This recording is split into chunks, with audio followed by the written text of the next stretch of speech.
Hi YouTube! Today I'm going to be doing a quick video on how I take my photos and edit them for Instagram. Today's video is sponsored by Squarespace. Squarespace is an online website building platform that allows you to do everything you need for your business all in one place. So yeah, I'm going to walk through laying out the photograph that I usually do of my sketchbook or whatever work I've done, and then I usually take a photo with my iPhone camera. I have a iPhone 12 Pro Max. Honestly, any phone camera will do. Most of the cameras are pretty good, and if you want to use like a real camera, you can do that, of course, but this is just how I do it. And then I'll show you how I edit photos on my iPhone. So hopefully this is helpful. I always get a lot of questions on how I edit my photos, so I don't think I've ever talked about this before. So normally when I take photos of my art as a work in progress or even a finished piece, I will lay out some of the materials that I used for that drawing. So just like my usual items. So I'll just grab a few items right now.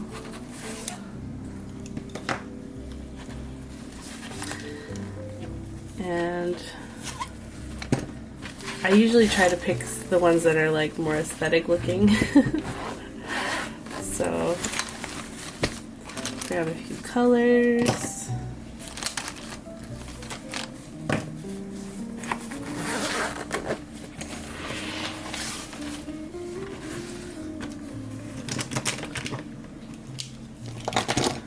And then I open to whatever page.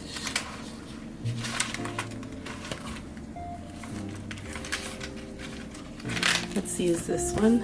And then I lay out the drawing tools, a couple on the side, maybe one or two nice ones on the drawing. Put this one here. Usually I have like markers. If I have watercolor paint, that'll be set up on the side as well. Sometimes I like to put my pencil pouch in it, but this new one I have is really big, and it's really hard to take a good photo of it, so I'll probably just keep that in the corner or something. And when I'm taking the photo, I usually just use my phone, like I said, and I use, you know, the regular camera app, no special apps or anything. And before I start taking the photo, I look at my Instagram. So on my grid here, I do have a lot of sketchbook photos in the same sketchbook, and I have a tendency to slant everything to the right because I'm left-handed. So like all of these are all slanted to the same direction, and that really annoys me when I see them on the grid like that. I mean, these ones aren't so bad. There's sometimes where I accidentally do it like exactly the same and it really bothers me. So like these two next to each other, these 3, 4. So if that's something you care about, then just look at your Instagram feed and see what you've already done. I actually already took a photo of this this layout here, but I'll show you what I did pretty much. It's going to be a very similar thing. But yeah, since this one is slanted to the right, I'm going to take one slanted to the left. I could do straight on too, but I honestly stopped taking photos straight on because they get copied really easily. There's a lot of people that if you take or post a whole photo of something, they'll just screenshot it and edit it and claim it as their own. And I've had that happen to me a lot. So when I take photos of my art, I like to do it at an angle or a slanted or something so that it's a little harder for them to get like a full edited photo of it. And I also just really like seeing artwork from different angles. Like, it's pretty to have it a straight down view of it, but sometimes I just want to see, like, I don't know, it's almost like I'm seeing it from their perspective instead of like a top-down view, I guess. I don't know. So yeah, I'm gonna slant this to the left more, put some of these. Some people I know will just take random objects and add them to the photo. So here I have some cute washi tape. Normally I'd grab one that matches the color scheme. So that's one. This one I'll put right here. And something else you can do, which I just started doing recently, is I made a swatch paper, which is already more useful. Usually I swatch my markers in the front of the sketchbook, but I can't see them, the swatches, when I'm working in the sketchbook. So I made a separate paper, and I like to stick that in my photos. So you can kind of just like lay it on the side. If you want to make it look like part of your page, you can, but I like having a lot of different angles. Try to make sure everything in the on the image is at different angles. There's nothing too similar. Like these being the same exact angle bother me a little, so like that. And that'll just make it look a little bit more natural and not so posed. Obviously it's gonna look a little posed because nobody draws like this, but you want it to look as natural as possible usually. So here is the view I'm gonna be working with.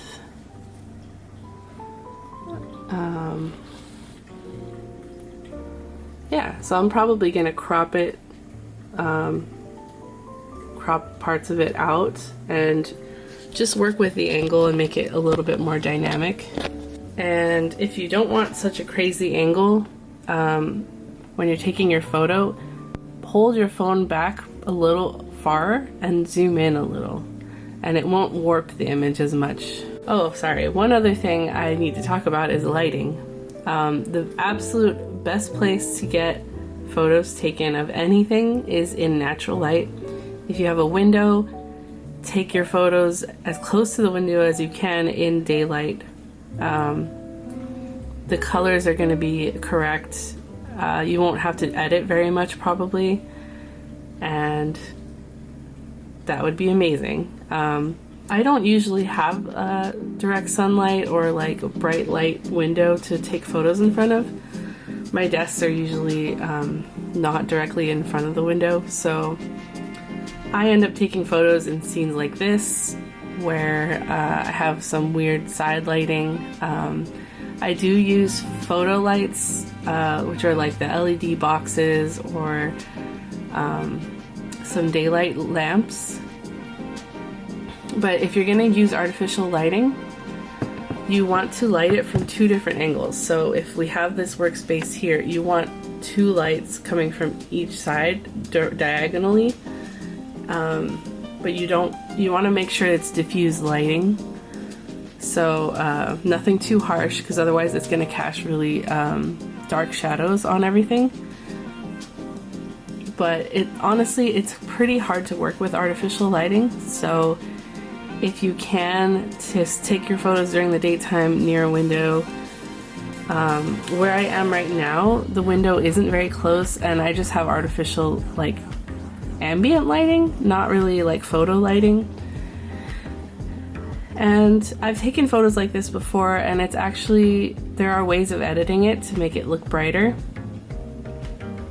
And I'll show you guys how I do that. So I'll take these photos right now.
Alright, so these are the photos I took. Every one I took a different angle, made sure it was in focus, and I zoomed in and took photos of different areas of the image.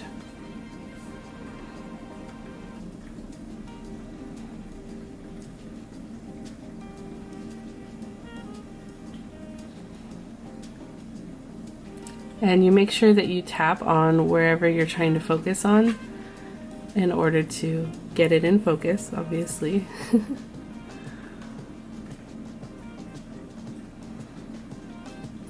So yeah. Alright, so now that I have my photos taken, I'm going to edit some of them right here on my phone. Just gotta look through and see. I really like this one, and it can probably be like a second shot in the slideshow, a little zoomed in piece.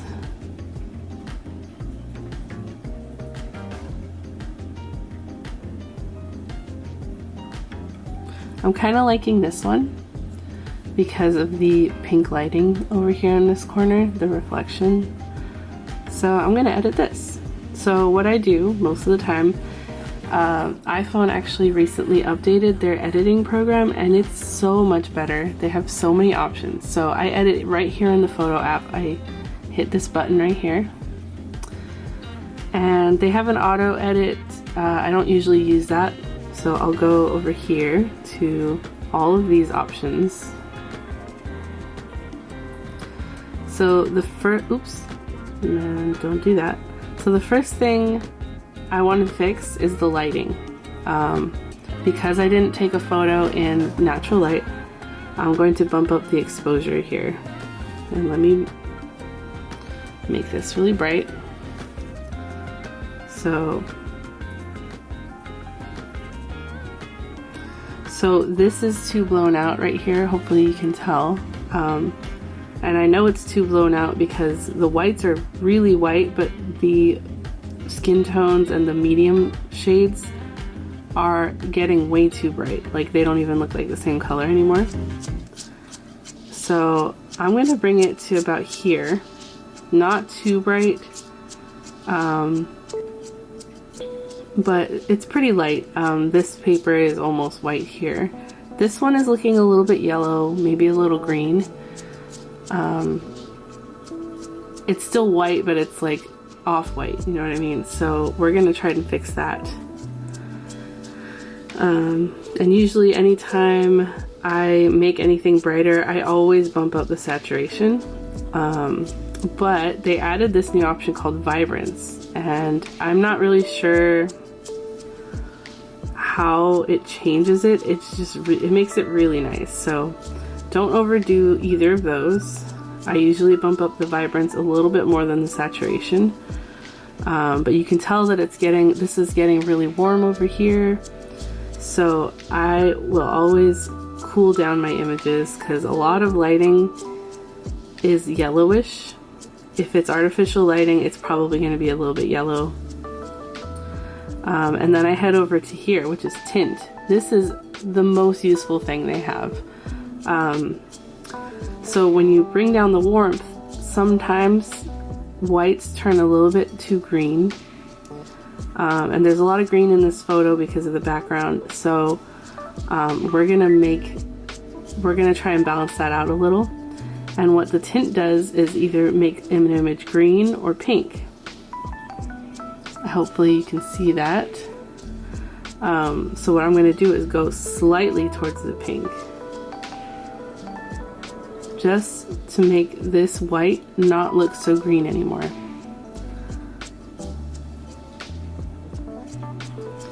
And then you just kind of play around with all the options. Once you do some of these editing, some of the colors might get a little bit more faded, so then you can jump back to vibrance and saturation and just try to work with those two. It's easy to get carried away, so make sure you're flipping back and forth between your other photos just to make sure you didn't go too crazy with the saturation. They have so many other options. There's sharpness, definition, There's like vignette and noise. There's a lot of options for the contrast and shadows. I don't usually use a lot of those. Sometimes I'll use black point, which is, it makes the blacks in your image not look so black, or you can make them more black. So like here, if I go down, the blacks get a little bit faded. They turn a little bit lighter, which gives it a cool like vintage kind of look. So if you're going for that, then play around with black point. And if you go further up, I mean, it makes it really black, which I think looks really cool, but that's not what we're going for here. So I'll do a little bit higher. It makes everything look so bold. So I'm pretty happy with this. I know that the aspect ratio is going to get cropped, and it's a little bit dark up here. So when I crop it on Instagram, I'm going to cut that down, and a little bit of this bottom here. So I'll show you that when I post to Instagram. But for now, I'm going to press done. If you want to crop it yourself, you can. So there's that image, and you can see the difference already in the color of that paper in the back. This main sketchbook paper is so different in the first photos. And then, so yeah, I'm gonna go to this one and I'm gonna edit the same exact way.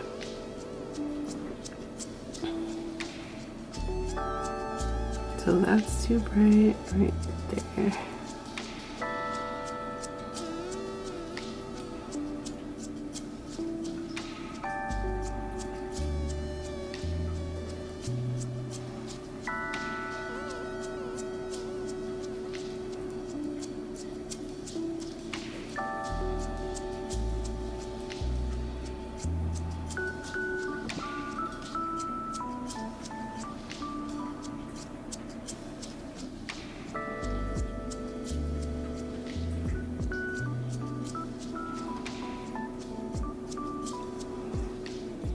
Alright, that's looking pretty good to me too. I'm gonna press done.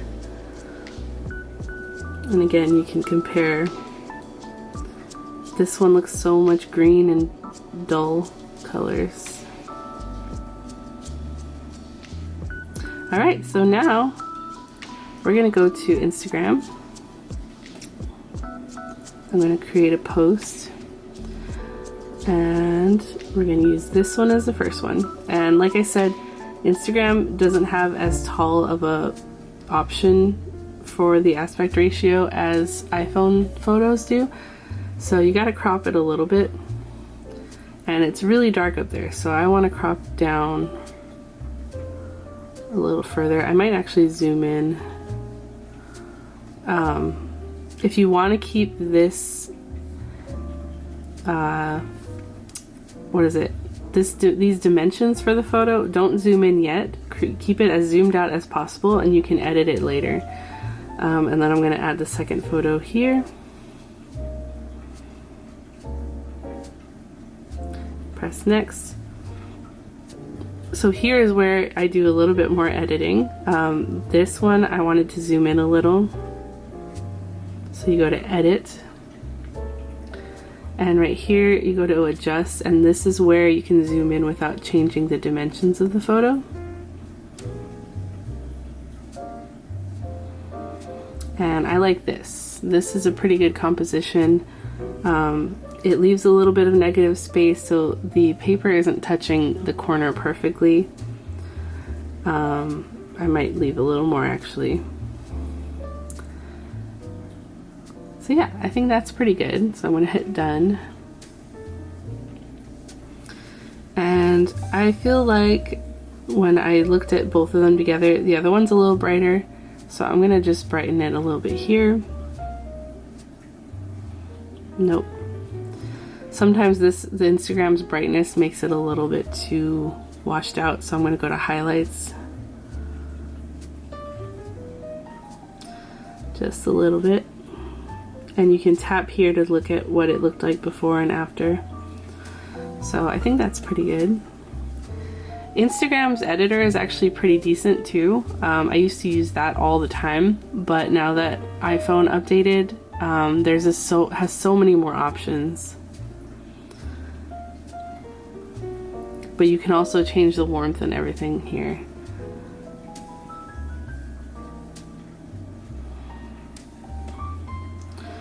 Alright, so now in this little gallery view, you can view both images and make sure they're not too like different. And they look pretty good to me.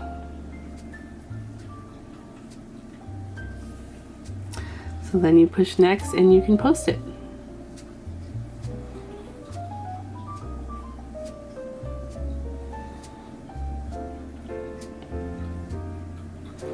Alright, so that's about it for my iPhone tutorial. There's Teacher and Dumpling. Alright, thank you so much for watching. I hope that helped out and gave you some ideas for taking awesome Instagram photos. If you have an Android or any other type of phone, they probably have some decent editing software also. Most editing software has a lot of the same options, so just look for those types of options in there and you can probably do the same exact thing. So like I said earlier, today's video is sponsored by Squarespace. Squarespace is an online website building platform that allows you to do everything you need for your business and run it all in one place. I know I talk about them a lot, so you must already know about the amazing templates and customer service that they have. They cater to their artists, so portfolios and galleries look amazing with their templates. Your images will automatically scale to whatever size they need. You can import from social media and have your feed right there on your website. They even have a point of sale option so that when you sell your items in person at art fairs or whatever, it will link to the same inventory that you have in your online shop. If you're unorganized like I am, that is super helpful. Squarespace also has member areas where you can connect with your audience through a gated members only content area. All on your website. So if you want to check out Squarespace, they have a free trial, and if you like it, you can go to squarespace.com/Jacquelin and get 10% off your first purchase. There's going to be links in the description if you want to check it out. Alright, I hope that helped some of you out with editing your photos. Thank you so much for watching, and thank you to my patrons for allowing me to make these videos for you guys.